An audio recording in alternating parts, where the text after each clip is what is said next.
జగద్గురు శ్రీకృష్ణ పరబ్రహ్మణే నమః. శ్రీ శ్రీ శ్రీ విద్యాప్రకాశానందగిరి గురు పాదుకాభ్యాం నమః. శ్రీరామకృష్ణ గురు పాదుకాభ్యాం నమః.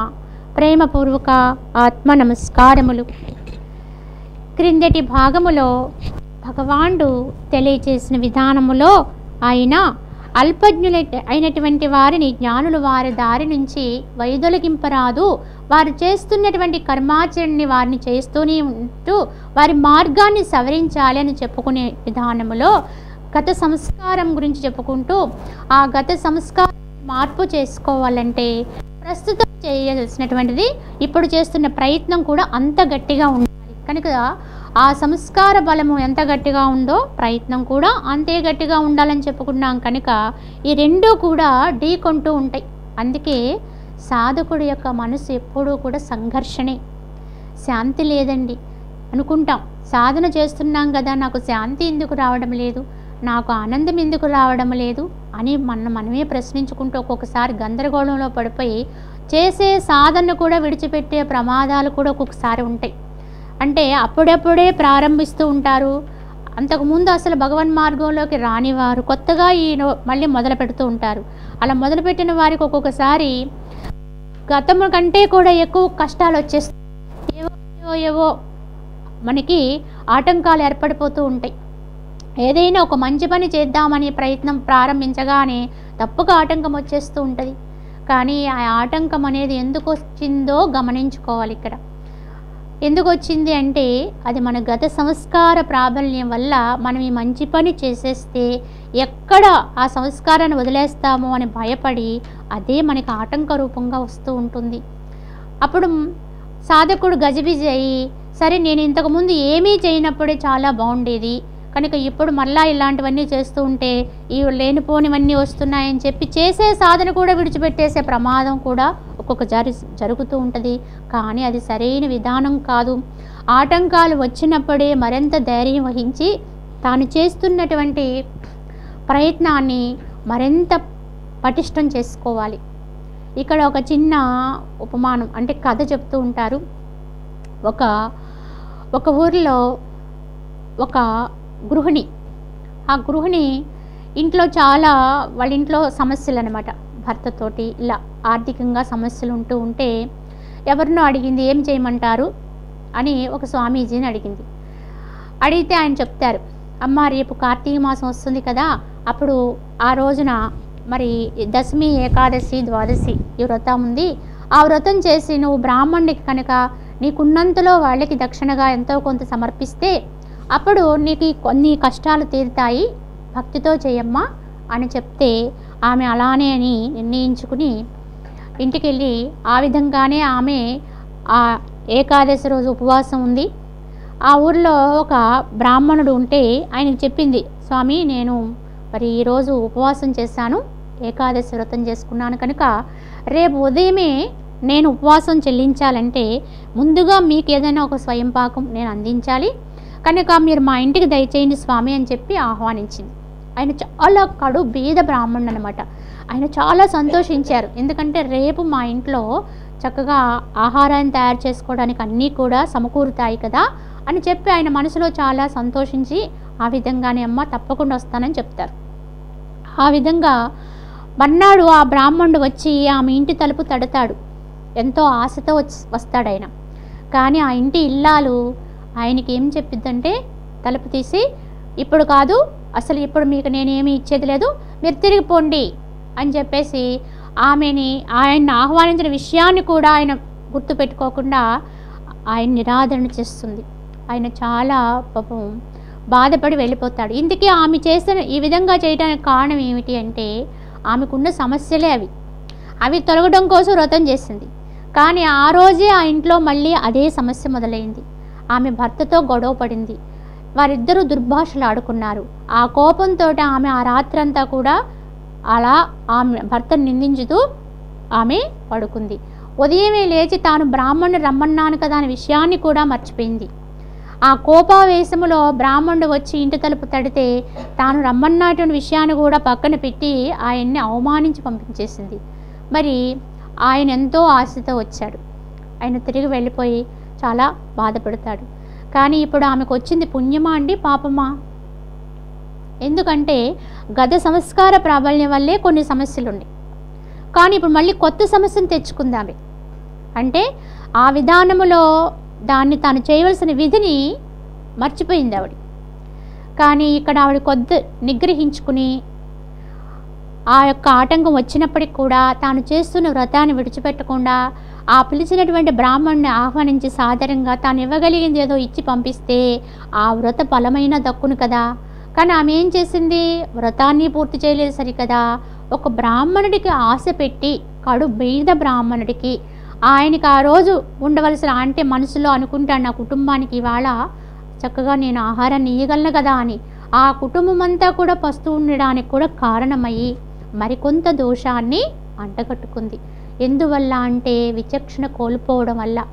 ఇలానే మనము తప్పిదాలు చేస్తూ ఉంటాం.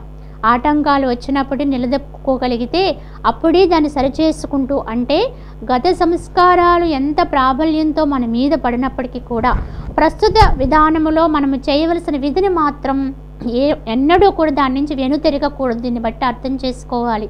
ఎవరైనా ఎప్పుడైనా ఇటువంటి పరిస్థితిని ఎదుర్కొంటూ ఉంటాం. అటువంటప్పుడు మరింత గట్టిగా తెలుసుకోవాలి.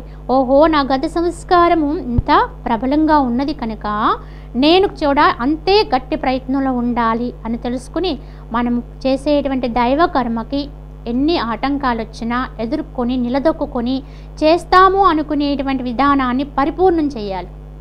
అప్పుడే మనకి ఆటంకాలు వైదొలుగుతాయి. అలా గుర్తించుకొని గమనించుకుంటూ ఉండాలి. అయితే మరి ఎందువల్ల జ్ఞానులు ఈ కర్మాచరణ నుంచి వైదొలగింపరాదు అన్నారంటే, మరి గత సంస్కారాన్ని క్షాళితం చేసుకోవాలంటే ప్రస్తుత పుణ్యకర్మలు కూడా అవసరం. మరి ఆ అవసరము ఉన్నందుకనుకనే వారిని ఆ కర్మాచరణలో ప్రోత్సహిస్తూ దైవ కర్మల్లోకి వాళ్ళని నెమ్మదిగా ప్రోత్సాహం చేస్తూ నెమ్మదిగా వారి కర్మల్ని వాళ్ళే కడుక్కునేటువంటి విధానాన్ని కలిగించాలి అని భగవాన్ యొక్క ఉద్దేశం ఇక్కడ. అయితే మరి కర్మ చెయ్యాలి తప్పకుండా, కానీ ఎలా చెయ్యాలి, ఎటువంటి భావనతో చెయ్యాలి అని వివరణ చేస్తూ అర్జునుడికి చెప్తున్నారు కనుక ఆయనకి ఏమని ఉద్బోధ చేస్తున్నారో భగవానుడు మరి మనం తెలుసుకుందాం. మయి సర్వాణి కర్మాణి సన్యస్యాధ్యాత్మచేతసా నిరాశీ నిర్మమో భూత్వా యుజ్యస్వ విగతజ్వరః అన్నారు.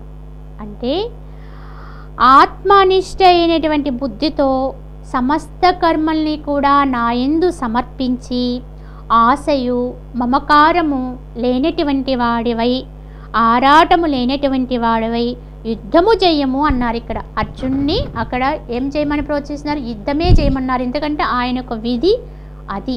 అప్పుడు అర్జున్ యొక్క కర్తవ్యం ఏమై ఉన్నది అంటే యుద్ధము చేయడమే అతని యొక్క కర్తవ్యము కనుక యుద్ధాన్నే చేయమని ప్రోత్సహించారు. కానీ యుద్ధమును ఎలా చేయమన్నారో అది గమనించుకోవాలి. ఇక్కడ మనం ఎవరిని కూడా కర్మని చెయ్యవద్దని చెప్పట్లేదు పరమాత్మ. అందరినీ కూడా అందరి యొక్క విధిని నిర్వర్తించుకోమనే చెబుతున్నారు. కానీ ఎలా నిర్వర్తించుకోవాలి, ఏ భావనతో అంటే ఇక్కడ చెప్తున్నారు ఏమని, మయి సర్వాణి కర్మాణి సన్యస్యాధ్యాత్మచేతస అన్నారు. అంటే అన్ని కర్మల్ని, సర్వాణి కర్మాణి నాకు సమర్పించి, సమస్త కర్మల్ని కూడా బుద్ధితో నాయందు సమర్పించి, అంటే పరమాత్మకు సమర్పించి ఆశయు మమకారమును విడిచిపెట్టినటువంటి వాడివి, అంటే నిరాశి నిర్మమో భూత్వ, ఆ యొక్క ఆశ మమకారము లేనివాటువంటి వాడివై, ఏ విధమైనటువంటి ఆరాటము లేనివాడివే, సక్తత లేనటువంటి వాడు యుద్ధం చేయమన్నారు. ఇక్కడ మనం అర్థం చేసుకోవాలి. ఎందుకంటే అర్జునుడిని యుద్ధం చేయమన్నారు, ఆయన విధి. మరి మనం ఏం చేయాలి? మనం కూడా అదే విధంగా చేయాలి మన పనుల్ని. ఎలా చేయాలి అంటే సమస్త కర్మల్ని కూడా అన్నారు. అంటే ఏవో మంచి కర్మలో లేకపోతే ఇంకొకటో అని కాదు, అలా అని చెడ్డ కర్మలు చేసి భగవంతుని సమర్పించమని కూడా కాదు. ఇక్కడ మై సర్వాణి కర్మ అని అన్నారు కదా అని చెప్పి ఎవరికో అపకారము చేసో, ఎవరికో ఇంకా ఏ రకమైన విధానంలోనో హాని కీడు తలపెట్టి భగవదర్పితం చేయమన్నారు కదా, అన్నీ చేసేస్తే మనకి ఏం ఉండదన్నారు కదా అని చెప్పి అంతా నీకే అర్పణం అంటే మరి అది భగవంతుడు స్వీకరిస్తాడండి? అసలు నీ భావన ఎలా ఉంది, అసలు అప్పుడు నీ మనసు ఎలా ఉంది, నీ బుద్ధి ఎలా ఉంది, అది చాలా ప్రధానం. ఎందుకంటే కుత్సితమైన భావనతో సమర్పణ చేస్తే అది ఎప్పటికీ కూడా పరమాత్మ స్వీకరణ చెయ్యరు. అందుకే ఇక్కడ ఏం చెబుతున్నారంటే ఆత్మనిష్ఠ అయిన బుద్ధి కలిగి ఉండాలట. కర్మల్ని నువ్వు సమర్పణ చెయ్యాలి అంటే అది అందరికీ సాధ్యం కాదండి. పరమాత్మకి సమర్పణ చేయడం అనేది ఒక నోటుతో సమర్పణ చేసేయటమే కదా. ఏ పని చేసినా కృష్ణార్పణం రామార్పణం అంటే సరిపోతుంది, ఎలా చేసినా అనుకుంటే పొరపడినట్లే. ఎందుకంటే నోటుతో చేసేది సమర్పణ కాదు. ఏదో మాట వరుసకి పలుకుతూ ఉంటాం, అది కూడా అవసరం ఏదో గుర్తు వచ్చినప్పుడు పలికే మాటలు అవి. కానీ యథార్థమైన సమర్పణ అంటే ఇక్కడ ఎలా ఉండాలంటే ఆత్మయందు నిష్ఠ కలిగిన బుద్ధి ఉండాలండి. అంటే ఆత్మే భగవంతుడు. భగవంతుడంటే వేరే ఏమీ కాదు, నీలో నువ్వై నేనై ఉన్న ఆత్మే పరమాత్మ తత్వం. కనుక ఎవడైతే తానై ఉన్నటువంటి ఆత్మయందు బుద్ధిని నిలబెట్టుకోగలుగుతాడో, నేను అదయ్యి ఉన్నాననే పరమసత్యంతో ఉంటాడో, ఆత్మ భావనతో ఉంటాడో, దేహభావాన్ని త్యజించగలుగుతాడో, ఆ ఆత్మ భావనతో కూడున్నటువంటి వాడు మాత్రమే యథార్థముగా కర్మల్ని పరమాత్మకు అర్పణము చేయగలుగుతాడు. ఎందుకంటే దేహము అనేది నేను కాదని చెప్పుకున్నాం. ఆ దేహము ఆత్మ కంటే అన్యమైనది. కానీ ఆ దేహముతో కర్మాచరణ చేయడానికి అవసరమైనటువంటి మనస్సు, ఇంద్రియాలు ఇవన్నీ ఎక్కడి నుంచి వచ్చినాయి మనకి? ఇవన్నీ కూడా ఎలా సృష్టించబడ్డాయి అంటే ఆత్మ నుంచే సృష్టించబడ్డాయి. అంటే భగవంతుడి నుంచే సృష్టించబడ్డాయి, పరమాత్మ నుంచే సృష్టించబడ్డాయి. చూడండి, ఇప్పుడు మనకి ఏదైనా ఒక పని చేయాలి, భౌతికములో ఏ క్రియ చేయాలన్నా ఏముండాలి? దేహం ఉండాలి. సరే, దేహంతో పాటు ఏముండాలి అంటే ఇంద్రియాలు ఉండాలని చెప్తారు. అంటే మనకు అవయవాలన్నీ ఉండాలి. అవయవాలైతే అన్నీ ఉన్నాయి, కానీ ఆ అవయవాల వెనకాల ఒక అద్భుతమైనటువంటి శక్తి పనిచేస్తుందండి. ఎందుకంటే కళ్ళు ఉన్నాయండి, నేత్రాలు ఉంటే సరిపోతుందా? అలాగే 2 రంధ్రాలు లాంటి చెవులు ఉన్నాయి మనకి, కర్ణేంద్రియాలు, అవి ఉంటే సరిపోతుందా అంటే బొమ్మలకు కూడా ఉంటాయండి ఇవన్నీ. అలాగే చనిపోయినటువంటి శవానికి కూడా ఉంటాయండి ఈ కళ్ళు, చెవులు, ముక్కు అన్ని అవయవాలు. కానీ ఉపయోగం ఉందా? వాటి వల్ల ఉపయోగం ఏమైనా ఉంటుందా అంటే ఆ ఉన్న ఉపయోగం లేదు. ఎందువల్ల అంటే వాటి వెనకాల వాటికి ఆ శక్తిని ఇచ్చేది ఏదో ఒకటి ఉంది. ఆ శక్తి ప్రసారం అయితేనే ఈ కన్నులు పనిచేస్తాయి, చెవులు పనిచేస్తాయి, మన యొక్క అవయవాలన్నీ పనిచేస్తాయి, ఇంద్రియాలన్నీ పనిచేస్తాయి. మరి ఆ శక్తి ఏమై ఉన్నది? ఎక్కడున్నది? లోపల ఉన్నదా బయట ఉన్నదా అంటే బయట ఉంది, లోపల ఉంది. కనుక నీ ఇంద్రియాలకి శక్తినిచ్చేది నీ లోపలే ఉంది శక్తి. మరి ఆ శక్తి నుంచే కదా మనం ఇవన్నీ తెలుసుకుంటున్నాం. మరి కన్నులు పనిచేస్తున్నాయి, లేకపోతే ఇంద్రియాలన్నీ ఉన్నాయి, కానీ అసలు నువ్వు చూసేటువంటి దృశ్యము ఏమిటి, అసలు ఎవరు, ఎందుకు అనేటువంటి విషయాలన్నీ నీకు అర్థం అవ్వాలంటే, ఎందుకంటే మనం నిద్రించినప్పుడు కూడా మనకి ఇంద్రియాలన్నీ ఉన్నాయండి. రాత్రి నిద్రించినప్పుడు కూడా మనకి చెవి, కన్ను అన్నీ ఉన్నాయి, కానీ మనకి ఏమీ తెలియలేదండి. పక్కన ఏదో శబ్దం అయింది, వినిపించలేదు. మన ముందే ఏదో దృశ్యము జరిగింది, కానీ మనం చూడలేదు. ఎందువల్ల అంటే నేను నిద్రపోతున్నానండి. మరి సంఘటనలే మనకు అర్థం కాలేదు అంటే అప్పుడు ఏం జరిగింది? నిద్రపోతున్నప్పుడు అంటే ఇంద్రియాలన్నీ ఉన్నాయి, కానీ ఇంద్రియాలకి ఆ యొక్క శక్తిని అందించేటువంటిది ఒకటి ఉంది మధ్యలో, అది లేదండి అక్కడ. అది లోపలికి వెళ్ళిపోయింది. అదే మనస్సు. ఆ మనస్సు ఇంద్రియాలన్నిటికీ ప్రేరణ చేసే శక్తిని అందిస్తేనే ఇవి పనిచేస్తాయి. మనస్సుని వెనక్కి తీసుకోగలిగితే, మనసు వెనక్కి వెళ్ళిపోతే ఇంద్రియాలున్నా ఏమీ అర్థం కాదండి. మరి ఆ మనసుకి కూడా శక్తిని ఎవరిస్తున్నారు? ఆ మనసుకి కూడా శక్తి ఎక్కడి నుంచి తెచ్చుకుంటుంది అంటే అది మనలోనే ఉండేటువంటి, మనమై ఉన్నటువంటి ఆత్మ నుంచే ఆ శక్తిని తెచ్చుకుని దాని ఇంద్రియాలకు అందించి, ఇంద్రియాల ద్వారా పని చేయించి అది ఆనందిస్తూ ఉంటుంది. ఎందుకంటే మనసుకైతే దానికి సంస్కారం ఉంది, అదే సంస్కారమే మనసు. సంస్కారం ఉంది, ఆలోచన ఉంది, అన్నీ ఉన్నాయి, కానీ రూపం లేదండి. ఇంద్రియాలకి, ఈ పనికించే దేహానికి రూపం ఉంది, అన్నీ ఉన్నాయి, కానీ దీనికి ఆలోచించే శక్తి లేదండి. ఎప్పుడూ కూడా ఆ మనసు వీటితో కలిస్తేనే క్రియ, లేకపోతే లేదండి. నిద్రించే సమయంలో క్రియ ఎందుకు జరగట్లేదు అంటే ఇవన్నీ ఉన్నా అక్కడ మనసు వెనక్కి వెళ్ళిందండి. అందుకు ప్రస్తుతానికి కర్మ ఆగిపోయింది అక్కడ. మళ్ళీ కర్మ మొదలవ్వాలి అంటే ఆ మనసు మళ్ళీ వీటితో కూడాలండి, కలవాలి. కలిస్తేనే మళ్ళీ క్రియ మొదలవుతుంది. అయితే ఈ రెండింటికి వెనకాల పరమాత్మతత్వం ఉంది. అక్కడి నుంచే ఈ మనసు సర్వము కూడా తెచ్చుకుని ఇంద్రియాలతో కూడి కర్మాచరణ చేస్తూ ఉంటుంది. ఇప్పుడు మనం ఆ విధంగా చేసిన సమస్త కర్మల్ని కూడా నాయందే సమర్పించి అన్నాడు భగవానుడు. ఇక్కడ మై సర్వాణి కర్మాణి అన్నారు.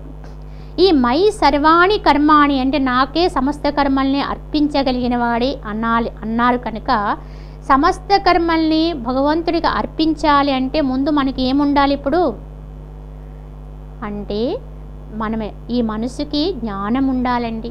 తాను ఎక్కడి నుంచి ఈ యొక్క శక్తిని తెచ్చుకుంటుందో దాన్ని గురించినటువంటి అవగాహన ఉండాలి మనసుకి. దాన్నే జ్ఞానము అన్నారు. కనుక మనం ఎక్కడో ఒక ముఖ్యమైనటువంటి అధికార దగ్గర నుంచి మనం కొంత ద్రవ్యాన్ని తెచ్చుకొని మనం వాటిని వాడుకుంటున్నప్పుడు మనం ఏం చేస్తుంటాం, మళ్ళీ తిరిగి వాటిని ఎప్పుడొకప్పుడు తీసుకెళ్ళి మళ్ళీ వాటికి సమర్పణ చేసేస్తుంటాం. ఇచ్చేయాలి తప్పకుండా. ఎందుకంటే మీరు ఆ వాళ్ళు నాకు అవసరార్థము ఇది ఇచ్చారండి కనుక మళ్ళీ నేను మీకు ఇదిగో తిరిగి ఇచ్చేస్తున్నానండి అని చెప్పాలంటే వాడికి ఏం తెలియాలి, నేను ఆయన దగ్గర నుంచి తెచ్చుకున్నాను, అప్పు తెచ్చుకున్నాను సత్యము మరవకూడదు. అలాగే మనసుకు ఎప్పుడైతే జ్ఞానము కలుగుతుందో అంటే నేను నాదేమీ లేదు అంతా పరమాత్మదే, అక్కడి నుంచి తెచ్చుకుని నేను ఈ శక్తిని వాడుకుంటున్నాననే సత్యము దానికి అర్థమైందనుకోండి, జ్ఞానం తెలిసిందనుకోండి, అప్పుడు అదేం చేస్తుంది, ఇంద్రియాలతో చేయించే పనులన్నిటినీ కూడా తిరిగి భగవంతుడికి అర్పణ చేయగలుగుతుంది. కనుక అర్పణ అంటే మనసుకు సంబంధించింది తప్ప వాక్కుకు సంబంధించింది కాదు. కేవలం మాటతో అలా అర్పణం అంటే అది అర్పణం అవ్వదు. అది మనస్సు ఎప్పుడు ఎక్కడ ఏ చర్య జరిగినా ఏది చేసినా ఏది అయినా అది తిరిగి భగవంతుని వైపుకే దాన్ని తిరిగి అర్పణ చేయగలగడం అనేది జ్ఞానం కలిగిన మనసుకే అది సాధ్యమవుతుంది. ఈ విధంగా మై సర్వాణి కర్మాణి ఆత్మనిష్ట కలిగినటువంటి బుద్ధి అంటే అదే మనస్సు అదే బుద్ధి. మనస్సు ఇంకా సూక్ష్మమైన స్థితిలోకి వెళితే దాన్నే బుద్ధి అంటారు. అది చాలా శుద్ధి అయిపోతే అక్కడ బుద్ధి నిశితంగా ఉంటుంది. అలాంటి బుద్ధి కలిగిన వాడు మాత్రమే ఈ కర్మలన్నింటినీ కూడా తిరిగి పరమాత్మకు అర్పణ చేయగలుగుతూ ఉంటాడు.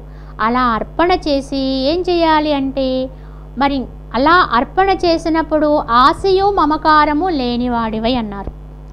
అసలు మనసుకి తన స్థితి గురించి తనకి జ్ఞానము తెలియకపోతే ఆశ అనేది లేకుండా ఉండడం సాధ్యమా అంటే అస్సలు సాధ్యము కాదు. సామాన్య జీవనం గడుపుతూ ఏ ఆశ లేకుండా జీవించడం అనేది అసలు సాధ్యము కాని పని. ఆశ పడుతూనే ఉంటాం. ఎప్పుడు కూడా మమత్వ భావన అంటే నాది నేను నావి అనేటువంటి భావాన్ని ఎప్పుడూ కలిగే ఉంటాం. ఎంతవరకు అంటే మనసుకి జ్ఞానము కలగనంత వరకు ఇదే స్థితిలో ఉంటుంది. ఎప్పుడైతే మనసుకి విచక్షణ మేల్కుంటుందో జ్ఞానం కలుగుతుందో అది దైవం వైపు ఆకర్షితమవుతుందో అప్పుడు ఈ దేహముతో ఇంద్రియాలతో చేసే సమస్త కర్మల్ని భగవంతునికి తిరిగి తీసుకెళ్ళి అన్నీ నీ వల్లే జరుగుతున్నాయనేటువంటి పూర్ణ భావములో అక్కడ లయమవగలుగుతుందో ఏకం కాగలుగుతుందో అప్పుడు మాత్రమే ఈ ఆశ మమకారం ఉడిగిపోతాయి. ఇంక దేని యందు ఆశపడవలసిన అవసరం ఉండదు. మమత్వ భావన అంటే కేవల కర్మ జరుగుతూ ఉంటుంది. అప్పుడు దేహంతో ఏది నాది కాదు ఇదంతా వేరొకరిది అని తెలుసుకుని మనం ఎలా అయితే కేవలము వారి దగ్గర పనిచేస్తున్న వ్యక్తులుగా మనం పని మనుషులుగా వ్యవహారం చేస్తామో అలాగే భగవంతుని సృష్టిలో భగవంతుడే ఇచ్చినటువంటి ఈ మనసుతో భగవంతుడి నుంచి వచ్చినటువంటి ఈ యొక్క ప్రకృతిలో భగవంతునికి సమర్పణ అయిపోతూ పరమాత్మ యొక్క పని మనుషులుగా పనిచేస్తూ ఉంటాడు జ్ఞాని. పని మనిషి యథార్థం చెప్పాలంటే పని మనిషిగా జీవించడమే ఉత్తమోత్తమం అండి. పని మనిషి ఎప్పుడూ కూడా నాదే అనుకోదు. ఎవరియో ఒక అధికారి కింద పనిచేస్తున్నాను, ఆ అధికారి ఏమి చెబితే అదే చేస్తాను. అందుకే చెప్తారు మనకి సత్యసాయిబాబా వారు ఒక సనాతన సారథి పుస్తకాల్లో ఆయన ఎప్పుడు కూడా ఈ జ్ఞానాన్ని ఉపదేశిస్తూ ఉండేవారు. మహానుభావులు ఏమంటారు, పని మనిషిగా జీవించు, పని మనిషిగా జీవించు అనేవారు. పని మనిషిగా జీవించడం ఏమిటా అనేది మనకి అర్థం కాని విషయం, ఎంతో లోతైన అర్థం. అంటే పని మనిషి ఎలా పని చేస్తుందో, ఏ భావనతో ఉంటుందో, లోకములో నువ్వు కూడా అలాగే ఏ విధంగా అయితే ఇతరుల యొక్క విధానములు, అంటే ఇతరులకు సంబంధించినటువంటి ఇంట్లో ఇంకొకరు మనం వేరే వాళ్ళు వెళ్ళి ఎలా పనిచేస్తామో అలాగే ఇది భగవంతుడికి సంబంధించిన గృహం అండి. ఈ జగత్తు యావత్తు కూడా పరమాత్మ యొక్క సృష్టి. అందులోనికి మనం వచ్చి ఆయన దగ్గర జీతం తీసుకుని ఆయన దగ్గరే పనిచేస్తుంది ఈ దేహం, అంతే. కనుక ఆయనకే అర్పణ, అంతే తప్ప నాదంటూ ఏమీ లేదు. కనుక ఈ విధంగా మనం ఎప్పుడైతే భావిస్తామో అప్పుడే సర్వ అర్పణమైపోతుంది. అలాంటి అర్పణ కలిగిన భావనతో ఉంటూ కూడా సక్తత లేకుండా ఏం చేయమన్నారు? యుద్ధమే చేయమన్నాడు మళ్ళీ. అది గొప్ప విషయం అండి. ఇంతకీ ఇలా ఉంటూ ఏమీ చేయకుండా నువ్వు ఎందుకు ఏమీ కూడా ఏ క్రియ చేయకుండా మాట్లాడకుండా కళ్ళు మూసుకుని నోరు మూసుకుని కూర్చో అని చెప్పలేదండి. అర్జునుడికి చెప్పలేదు, అలాగే మనకి ఎవరికీ చెప్పలేదు. ఇలా స్థితి ఏమో ఇలా ఉండాలి. నిజం చెప్పాలంటే అసలు అప్పుడు ఏమీ చెయ్యని వాడి కిందే లెక్క. ఎందుకంటే తానంటూ లేడు, అసలు తానంటూ ప్రత్యేకత ఏమీ లేదు అక్కడ. అంతా భగవంతుడికి సంబంధించింది అనే పరమ సత్యంలో ఉంటాడు వాడు. ఆత్మ యొక్క నిష్టలో ఉంటాడు, ఆ బుద్ధిని అర్పణ చేస్తుంటాడు. కనుక సమస్త కర్మల్ని కూడా ఆయనకే తిరిగి పరమాత్మకి అర్పణ ఉన్నాయి. నేనంటూ ఏమీ చేయట్లేదనే సత్యాన్ని తెలుసుకుంటాడు. దేహం అనేది ఒక పాత్రగా భావిస్తాడు. కనుక శరీరాన్ని కేవలం ఆడిస్తూ ఉంటాడు, శరీరాన్ని కేవలం కర్మాచరణలో ఉంచుతూ ఉంటాడు. కానీ ఇలా చేస్తూ ఆశ మమకారము కూడా విడిచిపెట్టినటువంటి వాడివై, రెండూ లేనటువంటి వాడే, దేని యందు కూడా ఫలమును వాంఛించినటువంటి వాడివై అయినప్పటికీ కూడా కర్మాచరణ చేస్తూనే ఉండాలి. యుద్ధమే చేయాలి. అర్జునుడి కర్మ యుద్ధం కనుక యుద్ధమే చేయమన్నాడు. అలాగే మన యొక్క కర్మలు ఏవైతే ఉన్నాయో, భౌతికములో మన వల్ల జరగవలసిన పనులు ఏవైతే ఉన్నాయో వాటిని కూడా మనము చేస్తూనే ఉండాలి, ఆచరిస్తూనే ఉండాలి. ఎప్పుడూ కూడా యుద్ధం అన్నాడు ఇక్కడ. అర్జునుడు యుద్ధం చేయాలి. మనం కూడా ఒక విధంగా చెప్పాలంటే ఎప్పుడు కూడా మనలోకి వేరే రకాల భావాలు రాకుండా వాటిని గమనించుకుంటూ వాటితో యుద్ధం చేస్తూ ఉండాలి. వ్యవహారములో మాత్రం ఎప్పుడూ కూడా కర్మాచరణ జరుగుతూనే ఉండాలి. నిత్య కర్మానుష్ఠానం నిర్వర్తించుకుంటూనే ఉండాలి. మనసుని మాత్రం భగవంతునికి అర్పణ అయిపోతూ ఉండాలి. ఎందుకంటే సత్యం తెలిసిన మనసు అయి ఉండాలి, యథార్థం తెలిసిన మనసుని అర్పణ చేస్తూ ఉండాలి. అలా సకల కర్మలను అర్పణ చేసి యుద్ధమే చేయమనే పరమ సత్యాన్ని మనకి ఈ శ్లోకం ద్వారా భగవానుడు అందించారు. మరి కర్మాచరణ నుంచి విముక్తిని పొందాలి. కర్మ చేస్తూ కూడా ముక్తిని పొందడానికి మార్గం ఏమై ఉన్నదో అది చెప్తున్నారు. ఈమే మతమిదం నిత్యం అనుతిష్టంతి మానవాః శ్రద్ధావంతో నసూయింతో ముచ్యంతే తేపి కర్మభిః అన్నారు. అంటే ఏముండకూడదు అంటే ఇక్కడ అనసూయంతో అనే ఒక పదాన్ని వాడారు. అంటే అసూయ లేనితనం అన్నమాట.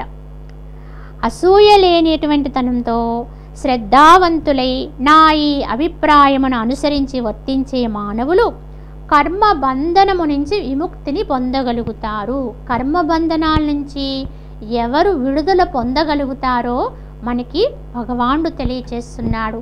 ఇంతకీ ఈ చెప్పేటువంటి జ్ఞానమునంతటినీ కూడా ముందుగా మనం ఏం చేయాలంటే కనీసం స్వీకరించగలిగేటువంటి భావన మనస్సు మనకు ఉండాలండి.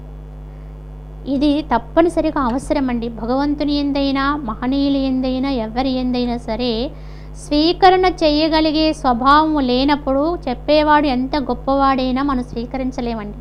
అక్కడెక్కడైనా మత్సరం అనేటువంటి అవగుణంతో మన లోపల దహించుకుపోతూ ఉంటే, అసూయ అనేటువంటి గుణంతో దహించుకుపోతున్నటువంటి వాడు ఏ మంచిని కూడా తీసుకోలేడు. చెప్పేది ఎంత బ్రహ్మవాక్యమైన జ్ఞానవాక్యమైన భగవంతుడే వచ్చి బోధించినా కూడా దాన్ని స్వీకరించాలి అంటే వీడికి అర్హత లేదండి. ఎందుకంటే ఆ మనసులో మాత్సర్యం అనేటువంటి అవగుణముతో అది దహించుకుపోతూ ఉంటుంది. ఈ మాత్సర్యం అనేది చాలా చెడ్డ గుణము. ఈ అసూయ అనేది ఏదో విధంగా ఇతరుల యొక్క హానిని కోరుతూ ఎవరిని అంగీకరించలేని తనంతో ఉంటుంది. ఒక చెట్టు చూస్తూ ఉండగానే అది వాడిపోతుందండి. ఎందువల్ల వాడిపోయింది అనేది గమనిస్తే దాని వేరులో ఎక్కడో పురుగు కొట్టివేస్తే అది దహించుకుపోయింది. అంటే పైకి మాత్రం బాగానే ఉంది, క్రమేపీ అదే వాడిపోయింది. ఈ మాత్సర్యం అనే గుణం కూడా అలా దహించేస్తుందండి. ఎవరిలో ఈ మాత్సర్యం ఉంటుందో, అసూయ ఉంటుందో, ఆ గుణము, ఆ చెడ్డ గుణము ఆ వ్యక్తిని దహించి వేస్తుంది. ఎవరి మనస్సులో ఇది పుట్టిందో అది వారికి హాని చేస్తుంది. ఎంత చెడ్డ గుణం అంటే దీనికి మరి మనకి మహానుభావులు ఇప్పుడు మన మధ్య లేరు. స్వామి విచా ప్రకాశానందగిరి స్వామి అని చెప్తున్నటువంటి గురువులు మరి మన మధ్య లేకపోయినా ఆయన ఎన్నో ఉపమానాలతోటి కథలుగా చెప్పి మనకి గుణాల్ని ఉన్నట్టుగా అందించే ప్రయత్నం, అంటే అర్థం చేసుకునే విధానములో మనం అర్థం చేసుకోవడానికి వీలుగా ఎన్నో పెట్టుకథలు చెప్తూ ఉండేవారు. మరి అలాంటిది అసూయ అనే గుణాన్ని ఆయన ఒకసారి వివరించడం కోసం అసూయ అనేది పుడితే ఎలా ఉంటుందో చెప్పారు. వేదాంత పేర్లు ఆయన ఇస్తూ ఉండేవారు చిన్న కథలు, చాలా అవి విపులంగా చక్కగా అవతలి వాడికి అర్థమయ్యే రీతిగా ఆయన చెప్తాడు. అసూయ అనేది అంటే ఒక ఊరిలో ఇద్దరు సోదరులు ఉండేవారు, కానీ వారిద్దరూ కూడా ఎప్పుడు ఒకరి పట్ల ఒకళ్ళు మాత్సర్యాన్ని కలిగి ఉండేవారు. అసూయ, అవతలివాడు బాగుపడకూడదని యువతలివాడు బాగుపడకూడదని అవతలివారు ఎప్పుడూ కాంక్షిస్తూ ఉండేవారు. ఒక రోజున అందులో ఒక అతను ఏం చేస్తుంటాడంటే, సరే అవతలివాడిని ఏదో రకంగా అవతలివాడి కంటే నేను గొప్పవాడిని కావాలి కనుక ఎవరూ చేయింది చెయ్యాలి అని నిశ్చయించుకుని పక్కనే ఉండేటువంటి ఒక వాళ్ళ సంబంధించిన ఒక మామిడి తోట ఉంటే అక్కడికి వెళ్ళి కూర్చుని భగవంతుడి గురించి తపస్సు చేయడం మొదలు పెడతాడు. సరే ఈ వార్త ఆ నోట ఈ నోట రెండో వాడికి కూడా అర్థమైంది, తెలుస్తుంది.